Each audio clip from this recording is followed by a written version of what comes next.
One of the topics that I will any day, every day, go toe to toe with someone else on is around the question, should I get close to my people? Because it makes it so hard when it's time to discipline. Generally, my first response to that is like, what? Why? Why would getting close to someone on your team make it hard for you to hold them accountable? And of course, when I ask that question, the answers are because I don't want to hurt their feelings and I don't want them to not like me. So here's the thing. Then don't be harsh and don't be cruel when you hold people accountable.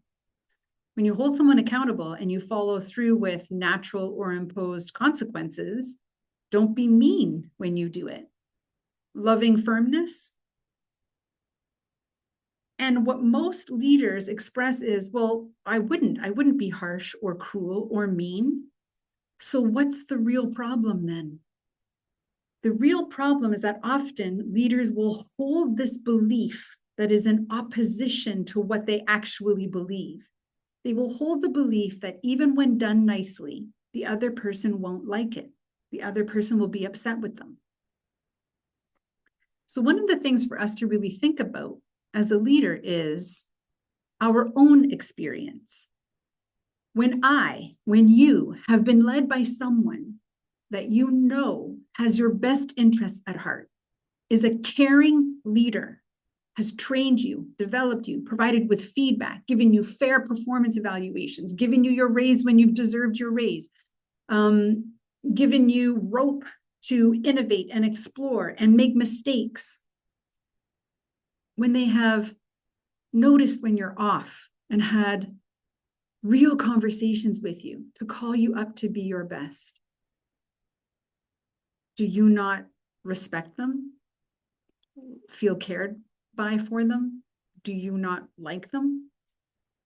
And the answer resoundingly is like, well, yes, of course I do. So even if your initial feelings in feedback or accountability to own what's yours to own are uncomfortable, and for a moment, you might want to avoid those feelings. You might want to be mad at or blame them on the manager that gave you the feedback. How long does that actually last? And it does not last very long. As an individual who knows how to own, who also knows that their leader cares about them, they always come around to seeing they care about me. And it was my emotions that got in the way. They're not being mean, they're not being cruel, they're not being harsh. Loving firmness is a requirement of great leadership.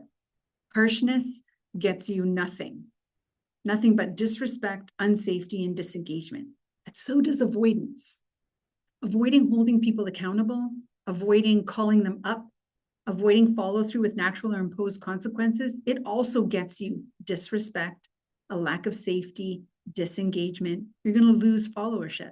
So get close, because getting close builds trust, the trust that's actually needed for a culture of feedback, to have people who feel safe to learn and grow, to have followers that can navigate their own discomfort when you call them up. Getting close is not the problem. The problem is learning to handle your own emotion creation. It's learning to recognize the thoughts that you have that put you in a space of avoidance. And then learning how to manage those thoughts in the moment so they don't get in the way of great leadership.